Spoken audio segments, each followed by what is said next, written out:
네. 그래서 일단 discrete random variable을 같이 보면은 일단 랜덤 베리어블이 뭔지를 다시 한번 짚고 넘어가면 랜덤 베리어블이라는 거는 집합을 받아서 실수는 실수인데 실수죠. 그냥 실수. 실수로 이제 매핑을 해주는 함수예요. 그러니까 랜덤 베리어블도 일종의 함수인 건데 여기 그 집합이 이제 오메가가 되겠죠. 근데 이제 디스크리트하다는 거는 뭐냐면 여기 밑에를 한번 읽어볼까요? Random variable is said to be a discrete random variable if its space is either finite or countable. 그러니까 countable이라는 말이 이제 처음 들어보셨을 수도 있는데 무한대는 무한대인데 이제 자연수와 매핑이 될 만큼의 무한대다라는 거죠. 그러니까 우리가 어, 예로 들면 이 자연수라는 게 있고 그러니까 1, 2, 3, 4, 5, 6, 7, 8, 9, 10 이런 거. 그 다음에 0부터 1까지라는 구간이 있잖아요. 실수 구간. 그러면 이 안에는 0인과 1이라는 정수가 두 개가 있고 뭐 그 사이에 수많은 유리수와 무리수가 여기 포함이 되겠죠. 그럼 여기와 여기 두 가지 중에 어떤 집합의 크기가 더 크죠? 이쪽이 더 큽니다. 오른쪽이 더 커요. 안 그래 보이지만 오른쪽이 더 큽니다. 그래서 카운터블의 개념은 자연수와 1대1 매칭이 될 정도의 크기를 가진 무한계가 카운터블입니다. 그리고 이제 그러면은 예를 들어서 정규분포. 정규분포 같은 경우에는 우리가 고등학교 때 다들 배워서 아시겠지만 이렇게 생겼잖아요. 그러면은 확률이 적어서 그렇지. 얘가 마이너스 500을 가질 수도 있고 뭐 100을 가질 수도 있고 뭐 1억을 가질 수도 있죠, 값으로. 확률이 거의 0에 가까울 정도로 작아서 그렇지. 그럼 얘 같은 경우에는 아웃풋으로 가질 수 있는 값이 실수 전체잖아요. 그쵸? 그러면 얘는 카운터블 하지 않은 거죠. 똑같은 무한대여도. 그러니까 얘는 디스크리트가 아닌 겁니다. 디스크리트가 그래서 아니다라는 거죠. 그 다음에 이제 PMF.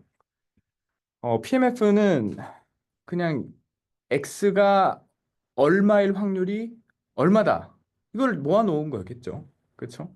당연히 확률이니까 모든 경우의 수의 확률을 다 더하면 1이 나와야 된다라는 거를 잊으면 안 되겠고.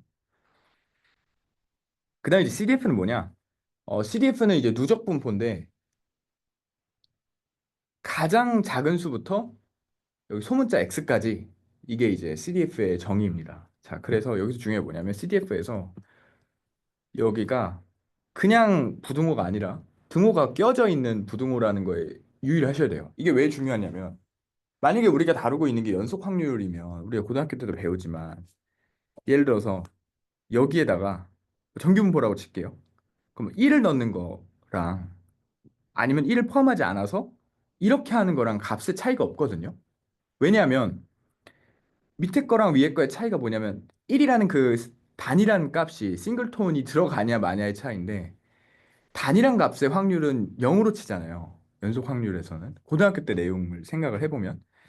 근데 이제 반면에 이산 디스크리트한 경우에는 그 하나하나의 값이 0이 아니고 꽤 큰 경우가 많잖아요. 예를 들어서 밑에 있는 이그젬플 같은 경우에도 x가 1이면 6분의 1, 2면 6분의 2, 3이면 6분의 3 이렇게 가니까 저 등호가 껴져 있냐 안 껴져 있냐의 차이가 굉장히 커질 수가 있습니다. CDF가 디스크리트가 우리가 관심 대상일 때는.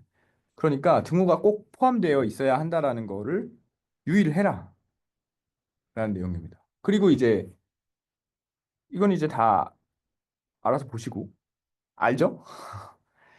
이제 중요하게 이렇게 짚고 가야 될 내용이 하나 있는데 질문에 있었던 내용 중 하나였는데 CDF라는 거는 어떤 함수냐면 write continuous라는 함수입니다. 이거 배웠나요? 네. write continuous. 그럼 write continuous한 게 무슨 뜻이냐? 일단은 어떤 함수가 컨티뉴어스 하다라는 거는 구간 전체에서 따지는 게 아니고 특정 점에서 따지는 거거든요. 그럼 예를 들어서 x라는 점이 있다고 해볼게요. 그러면은 이 x라는 점이 있을 때 우리가 고등학교 때 배운 내용으로는 함수 f가 주어져 있을 때 어떤 함수가 컨티뉴어스하다, 연속하다라는 건 어떨 때냐면 자극한 함수가 무극한이 다 같을 때죠. 이게 컨티뉴어스죠. 고등학교 때 배운 내용으로는. 그렇죠? 그럼 right continuous는 뭐냐? 얘만 같은 거예요. 이게 right continuous입니다.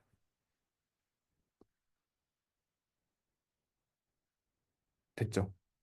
그러면은 실제로 right continuous인가를 예시를 통해서 살펴보면은 밑에 있는 이그젬플을 같이 보면은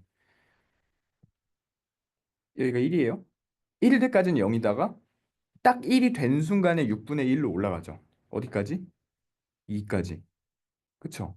그러니까 여기 보면은 어, 요 함수 값이랑 그다음에 오른쪽에서 다가가는 그 극한값이랑 같다라는 걸 알 수 있죠. 근데 1을 이제 왼쪽에서 다가가면은 0이 나오겠죠. 이쪽에선 6분의 1이 나오는 반면에 그러니까 CDF는 right continuous 하다라는 거를 잊지 말아야 한다. 까먹지 말아야 된다. 그러면 그때 이제 아까 질문에 올라왔던 그 A 찾는 문제였죠. 28번이었나? 그거를 이제 해결을 할 수 있게 되는 거죠. 그건 이제 이따가 문제 풀면서 같이 보면 되는 거고. 예, 그다음 변수 변환. 변수 변환은 이거를 이 띠오렘을 외우려고 하지 마시고 어, 예시를 풀면서 익숙해지는 게 훨씬 낫다라고 저는 생각을 하거든요. 자, 첫 번째로 제가 얘기를 하고 싶은 게 자, 어떠한 함수 g가 있을 때 이 g가 음, 실수에서 실수로 어, 정의가 되어 있는 함수라고 해볼게요. 그러면은 랜덤 베리어블 x는 오메가에서 r로 가는 함수죠. 그러면은 이 g의 도메인과 x의 코도메인이 둘 다 r로 같으니까 얘를 우리가 합성함수로 이렇게 만들 수가 있죠. 이런 식으로. 그쵸? 그러면 이거를 좀 다르게 표시하면 그냥 간단하게 하면 gx가 되는 거죠. 그러면 얘도 랜덤 베리어블인가요? gx도? g of x도? 그쵸? 그러면 이제 문제를 보면은 which is some transformation이라고 문제에 되어 있죠. 그러면 이게 무슨 말이죠? 아, 수리통계 1 우리가 배우는 요 내용에서는 G가 어떤 조건을 가지는지 딱히 따지지 않겠다라는 내용인 거죠. 그러니까 어려운 내용은 우리가 빼고 결론적으로 얘기를 했을 때 얘도 랜덤 베리어블 랜덤 베리어블이다라는 내용입니다. 그쵸? 그러면은 이렇게 랜덤 베리어블이 있는 상황에서 어떻게 변수 변환을 하느냐는 그냥 역함수 구해가면서 집어넣으면 끝이에요. 디스크리트면 어려운 게 없습니다. 근데 이제 컨티뉴어스인 경우가 문제인데 그거는 이제 문제를 풀면서 이제 익숙해지면 될 것 같고 이거를 여러분은 외우려고 하지 마세요. 문제를 풀면서 익숙해져야지. 특히 이 부분은 1단원 부분. 자, 연속 확률 변수는 아까 말했죠. 연속이다. 그러니까 카운터블 하거나 파이나이트 한 거를 넘어서 카운터블 할 수 없을 만큼 많으면은 이제 연속 확률 변수겠죠, 당연히. 그러면 얘는 이제 PMF라는 용어 대신에 PDF라는 거를 쓰고 아까도 말했지만 단일한 포인트에 대해서는 확률이 0으로 정의가 됩니다. 자, CDF는 이제 누적 분포인데 아까 제가 요거라고 얘기를 했죠. 그러면 마이너스 무한대부터 그게 왼쪽 끝이니까 x까지 적분을 하면 됩니다. 자, 그럼 여기서 문제라기보다는 이럴 수도 있어요. 마이너스 무한대부터 해도 되냐? 어떤 경우에는 왼쪽 끝이 마이너스 무한대가 아닐 수도 있지 않느냐? 그쵸? 예를 들어서 뭐 트렁케이티드 노멀 디스트리뷰션이라는 게 있거든요. 수통계 원에 안 나올 텐데 그런 경우에는 정규 분포를 약간 변형을 해서 왼쪽 끝이 마이너스 무한대가 아니라 뭐 A 이런 식으로 잘라놓은 거예요. 트렁케이트에 잘랐다는 뜻이니까. 그럼 그 경우에는 왼쪽 끝이면 A가 돼야 되잖아요. 그쵸? 근데 상관이 없죠.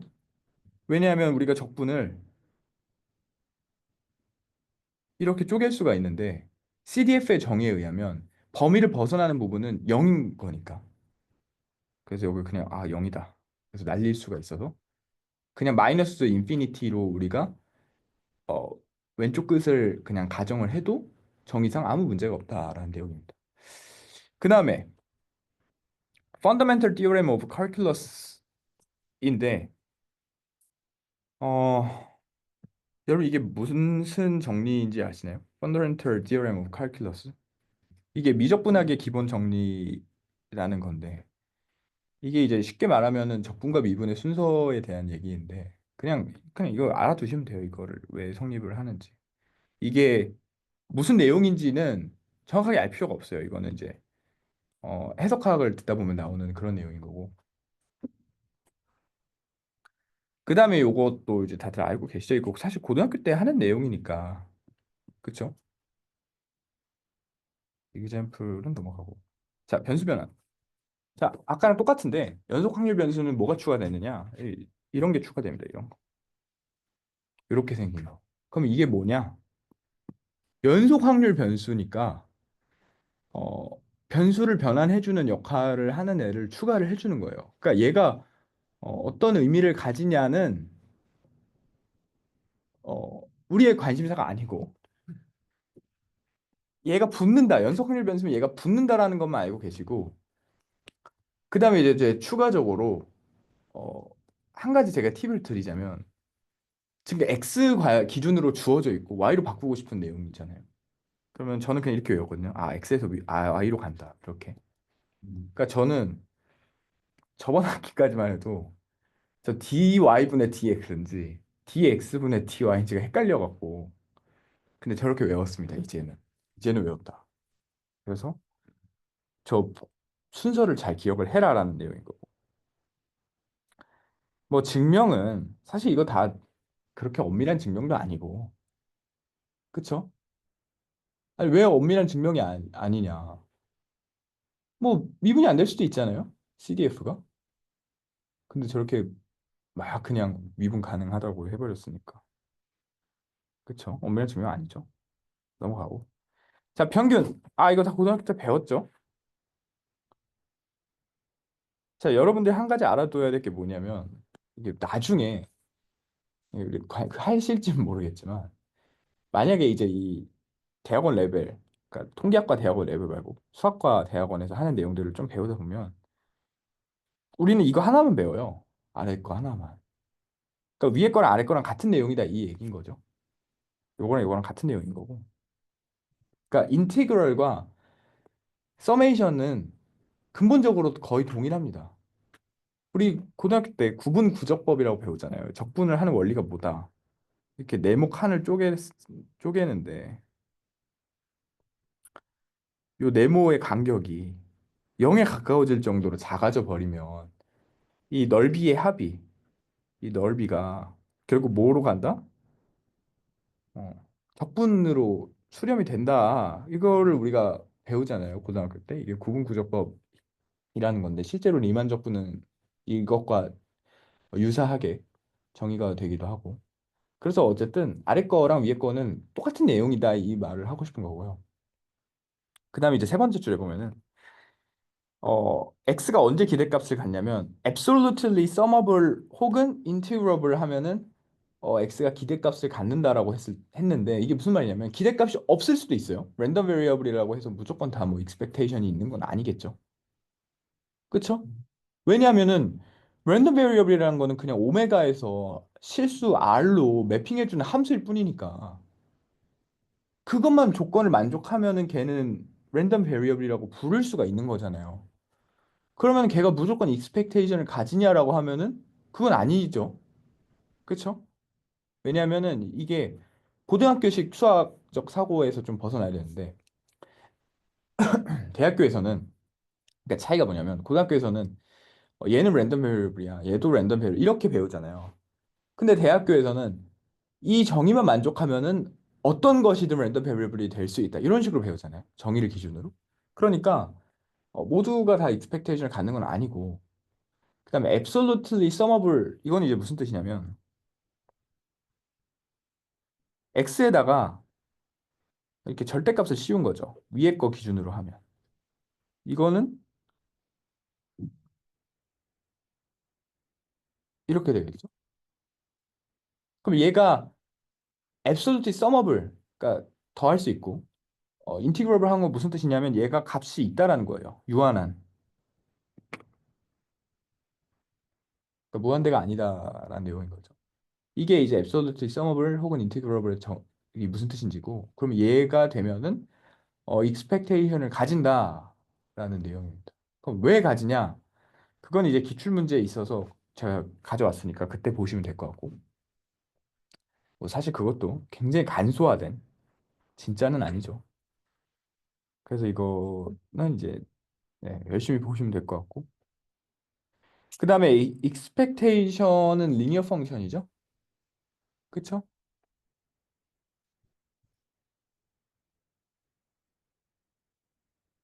이렇게 얘가 실수고 얘가 랜덤 베리어블인데 쪼갤 수 있다라는 내용이죠. 이게 리니어 펑션이라는 거는 무슨 뜻이냐면 A, B가 실수고 X가 벡터일 때 어떤 리니어 펑션 A는 어떤 성질을 가지냐면 F라는 거는 이런 성질을 가지죠. 이건 이제 선형대수를 맨 처음 배우면 나오는 내용인데 그럼 보면 알겠지만 expectation도 리니어 펑션이라는 걸 보면 알 수가 있겠죠. 그 다음에 variance의 정의는 요거고요. 재평평제, 전 재평평제를 외웠는데 고등학교 때 제곱의 평균, 평균의 제곱 이걸로도 가능하다는 거 이거 다 알죠? 자, 모먼트가 뭐냐? 모먼트 이제 우리말로 하면 정률이라는 건데 요 요게 정률입니다. 요거. 그 MGF라는 게 있어요. 모먼트 제너레이팅 펑션. MGF는 뭐냐? 이 지수함수의 승으로 갖다가 변수 변환을 해버려 갖고 expectation을 구하면 그게 MGF가 되는데 왜 MGF냐면 여기에서 t에다가 0을 넣어볼게요. 0, x가 되니까 2의 0승이죠 그냥? 그럼 1이겠죠? 그러면 안에가 상수니까 그냥 빠져나와서 1이 되겠죠? 그 다음에 자, 한번 미분을 하고 넣으면 뭐가 나온다? 이게 나온다. 여기서 끝. 그 다음에 두 번 미분하면 요게 나오죠. 그럼 얘랑 얘를 잘 섞으면 베리언스를 구할 수가 있겠죠, 우리가. 그렇죠? 그래서 이제 모먼트 제너레이팅 펑션이라는 거고 이거를 이제 조금 더 일반화해서 나타내면은 이거를 이제 n번 잠시만요. n번 미분을 하면 얘가 나온다. 근데 여기서 중요한 건 t에 0 갖다 넣으면 그렇죠? 이게 이제 그래서 모먼트 제너레이팅 펑션이라고 부르는 거고 모든 랜덤 베리어블이 모먼트 제너레이팅 펑션을 가질까요? 아닙니다. 모든 랜덤 베리어블이 MGF를 갖지 않습니다. 없는 것도 있어요. 정의가 잘 안 되는 것도. 근데 가진다고 할 때 MGF는 유니크합니까?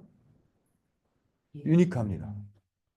그러니까 모든 랜덤 베리어블의 MGF를 가지는 건 아닌데 MGF가 있다고 치면은 1대1 매칭이 된다는 거죠.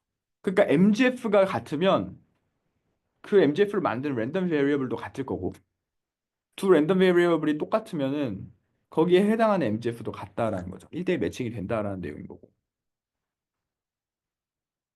됐죠? 이거는 수업 시간에 했겠죠, 뭐. 그래서 이제 모든 모든 랜덤 베리어블이 MGF를 가지는 게 아니니까 그 혹시 라플라스 변환이라고 아시나요? 그 이제 미분 방정식을 배우면 나오는데 그거를 이제 응용해서 만든 MGF도 있어요. 이제 호수가 들어가는. 그거는 모든 랜덤 베리어블에 대해서 다 가집니다. 그것까지 뭐 알아둘 필요는 없고. 자, 마르코프 이니퀄리티. 어, U of X가 논 네거티브 펑션이라는 거는 0 이상이다라는 거죠, 항상. 랜덤 베리어블 X에 대해서. 그러면은 평균이 존재할 때 요거 관계가 성립을 한다. 뭐에 대해서? For all positive C에 대해서. 됐죠? 그 다음에 어 이것도 이제 그냥 마르코프 이니퀄리티를 이제 갖다가 이렇게 변형을 해서 최비셰프라고 이제 만 이름을 붙인 거죠. 그쵸? 이거는 사실 제가 뭐 해줄 말이 없어요. 그냥 외우는 거지. 이거를 갖다가 우리가 뭐 어떤 의미를 공식적으로 가지고 이거가 우리 관심사가 아니고 그거를 엄밀하게 따지려면 또 이게 원래 2학년 애들이 많이 듣잖아요. 2학년 애들 듣기에 범위를 넘어가 버리니까. 그다음에 젠슨스 이니퀄리티. 자, 컨벡스 함수 컨벡스 배우셨나요, 여러분? 자, 컨벡스가 정의가 뭐죠? 어떤 f라는 함수가 컨벡스하다라는 거는 여기서는 이제 B라고 되어 있으니까 B라고 해볼게요.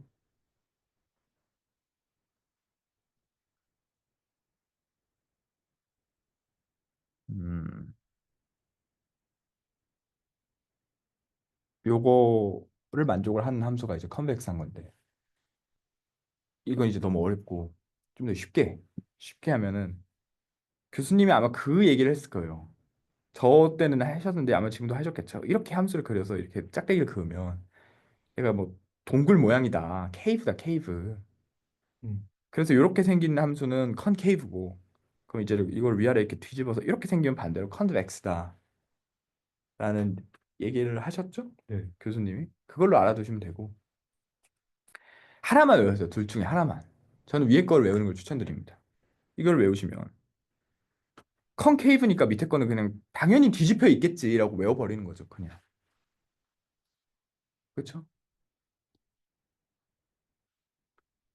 그러면은 등호가 성립할 때는 언제인가라고 하면은 컨벡스인 동시에 컨케이브 하면 되겠죠? 이 p라는 함수가 그걸 이제 어핀 하다라고 하는데 그거는 알 필요가 없고 그러니까 선형 함수 같은 모양이면은 등호가 성립한다 이겁니다. 어. 그래서 사실 컨벡스가 굉장히 중요하거든요 수학에서. 왜냐하면은 우리가 여기 혹시 인공지능에 관심이 있는 분, 저는 별로 관심이 없는데 인공지능에 관심이 있는 분이 있을지 모르겠지만 배워본 적 있으신가요? 인공지능을 뭐 기초 과목이라도? 근데 이제 그거를 배우면은 우리가 스토캐스틱 그레디언트 디센트라는 게 나오잖아요. SGD. 그러니까 회귀 분석도 마찬가지지만 인공지능의 기본적인 원리도 우리가 어떤 어 페널티 텀이라고 하면 이름이 겹치니까 에너지 펑션 뭐라고 하는 게 좋을까? 그, 어쨌든 그냥 제약 조건이 할까요? 쉽게 말해서 제약을 걸어놓고 그 제약을 최대한 줄이는 방향으로 갔다가 찾아내는 게 원리잖아요. 그러니까 예를 들어서 점이 이렇게 주어져 있을 때 이 점들을 잘 설명을 하는 선을 찾으려면 일차 함수라고 치면 뭐 가운데로 잘 이렇게 지나가게 그릴 수도 있지만 누군가는 아 이건데 이게 정답인데 뭐 이렇게 얘기를 할 수도 있잖아요. 근데 이 제약 조건을 어떻게 거느냐에 따라 다르지만 일반적으로 제일 많이 쓰이는 건 이제 통계학 기준 SSE라고 해서 이 점과 선 사이의 거리를 갖다가 제곱을 해서 다 더한 게 그 제약 조건으로 많이 쓰인단 말이에요. 그 거리가 이제 작으면 작을수록 그러면은 일차 함수니까 뭐 y는 ax 플러스 b면 그 제약 조건이 최대한 줄어드는 방향으로 A랑 B를 업데이트를 계속 해가는 거죠. 업데이트를 계속해서. 이게 이제 인공지능도 결국 이런 원리를 따르는 건데 그 원리를 따르다 보면은 요 제약 조건을 또 일종의 함수 형태일 거잖아요. 그렇죠? 그러니까 예를 들어서 요 상황에서는 A랑 B가 어떻게 점은 그대로 있을 테니까 A랑 B가 어떻게 변하냐에 따를 텐데 그러면 그 제약 함수를 갖다가 우리가 그림으로 나타내면 뭐 이런 식으로 그릴 수도 있단 말이에요. 그러면은 4차 함수처럼 그러면 여기가 글로벌 옵티마이제이션이잖아요. 전체적으로 봤을 때 제약이 가장 값이 작아지는. 근데 어떤 경우에는 여기에 이제 껴서 업데이트를 하다 보면 못 빠져나오는 경우가 생기거든요. 그래서 통계학이랑 수학, 인공지능 전부 이 컨벡스 옵티멀라이제이션이라는 거에 굉장히 관심이 많습니다. 이런 컨벡스한 상황에서 어떻게 최적화를 이루어낼 건가. 네, 그런 게 있다. 이게 벌써 다 봤네요. 그럼 이렇게만 알면 되겠죠? 그래 이제 문제를 풀러 한번 해보겠습니다.